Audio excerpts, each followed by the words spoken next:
the Lord God, says the Lord God, I am the Alpha and the Omega, says the Lord God, says the Lord God, who is and who was and who is to come, who is and who was and who is to come, the Almighty, the Almighty, the Almighty.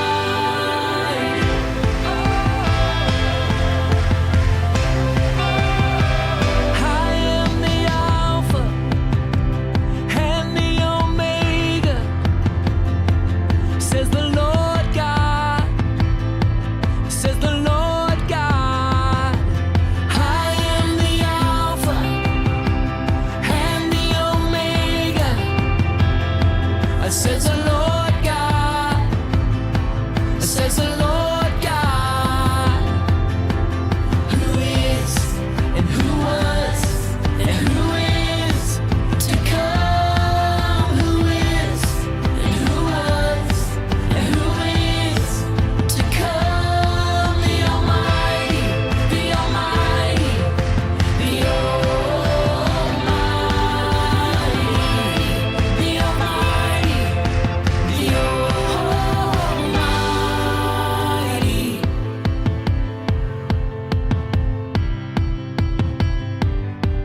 The Alpha, the Omega,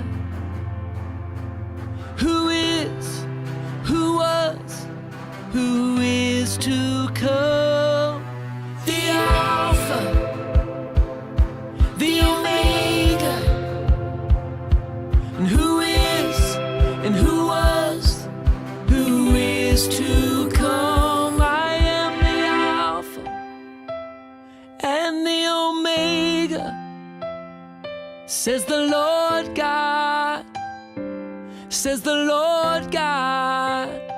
I am the Alpha and the Omega, says the Lord God, says the Lord God.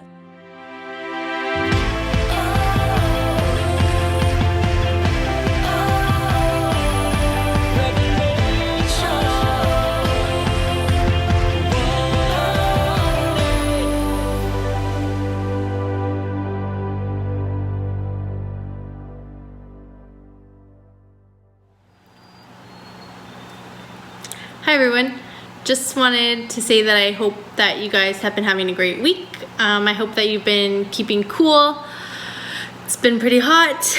We've been spending a lot of time in the pool and in front of the fan. So yeah, I hope that you guys have been finding fun things to do this week that have been able to take the edge off. I wanted to do a little follow-up just to explain the questions a little bit more.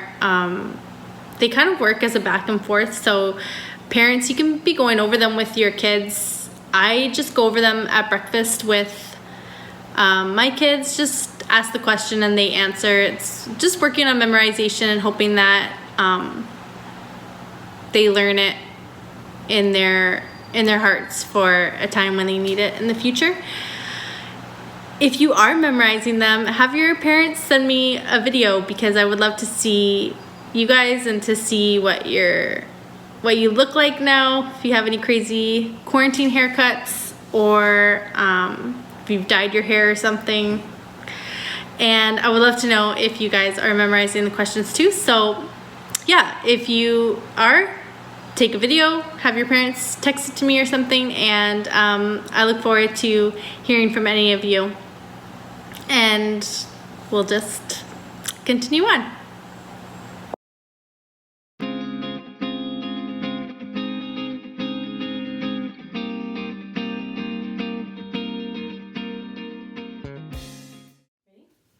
Milo, who made you? God.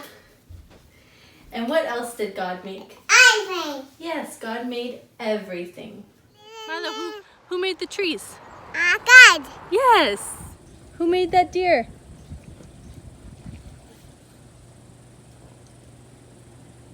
Milo, who made the deer? Milo, who made the deer? Milo, who made that? The mud. God. Who made the flowers? God. Who made the water? Yes. Who made water?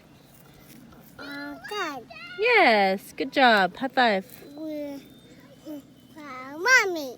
Who made mommy? God. Yeah, good job. Okay, Lily, who made you?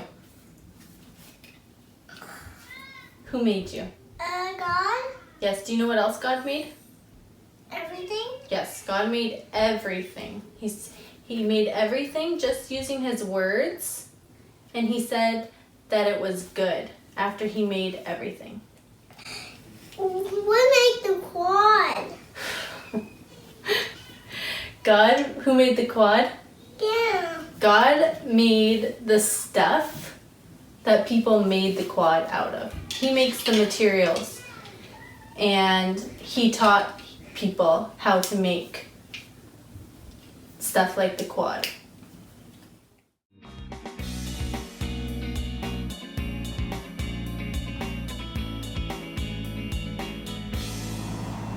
It's week 2 of the Children's Catechism, and our question this week is, what else did God make? And the answer is, God created all things, and all his creation was very good. Last week, we talked about how because we are made in his image, we reflect God back to the world. But even though the rest of creation isn't made in God's image, it still shows God to us through its design and pattern, its order, and its purpose. Everything that God created has those things. That he put design into creation. He put patterns into nature, and he put an order into the way things work. And he gave everything in creation a purpose. So there's a beaver pond in the bush behind our house, and we've been going to this beaver pond this past year and having a lot of fun watching the wildlife there and learning about beavers. Beavers are really cool because God designed them in a way that they have an instinct to build. So they'll go to an area that's unoccupied, and when they hear trickling water, they have an instinct to build these dams. And God has instilled in them the order to build a dam. So they know how to build a dam properly so that it will stop the water from flowing. And as they build it with the mud and the rocks and the twigs, it builds up and it stops the water from flowing, and the water floods and it creates a pond. And then this pond becomes the home for not only the beavers, but ducks and geese and frogs and insects, and deer can come and drink from it. So because they are following the purpose that God gave them, they've changed the entire ecosystem around them for the good. If you're a little bit older, it's probably easy for you to say, oh yes, God created everything in nature. You can see trees and you think, yes, God made that tree, or God made that frog, and it makes sense to you. But what about the stuff that's not really in nature, like buildings or cars or this house? It can be a little bit harder to understand how God created this house. When I was watching Daniel build our house, I was really interested in learning the order that a house is built. It's not just walls that you nail together, and then you paint and you have a house. There, you have to do all the steps first. You have to dig a hole. You have to waterproof it and insulate it and do all this other stuff. There's an order that Daniel had to follow so that the house would be sturdy and that it could survive winter and it could survive summer and wind. And even though Daniel was the one who built the house, he was following an order that God designed. God created math, and he created the laws of physics, and he created the natural laws that we follow today. And that order that he created is how Daniel, it's the same order that Daniel uses to build houses as beavers used to build dams. It's the way that God has designed things to work. It says in Colossians 1:16-17, "For by him all things were created, in heaven and on earth, visible and invisible, whether thrones or dominions or rulers or authorities. All things were created through him and for him, and he is before all things, and in him all things hold together." So even though Daniel built this house and the beavers built that dam, they only hold together because God is in them and because God is willing them to be held together.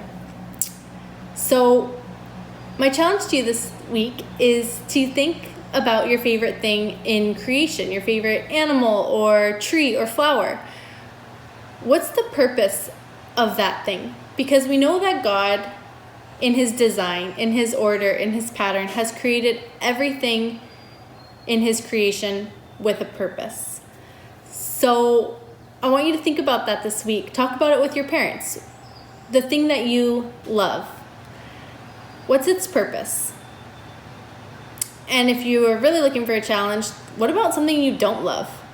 Like bugs or mosquitoes or spiders or black flies. What's their purpose? Because even those things, God created them, and it said that all of God's creation was good. So even the black flies, what's their purpose? Why did God make them? I learned that this week, that God created black flies to feed other animals, they leave behind little things in water that protects fish underneath. Even black flies that bite us and cause so many problems for us, they were good in God's creation, and God made them with a purpose. So that's my challenge to you to think about this week, and I hope that you have a great week, and we're going to take some time to pray now.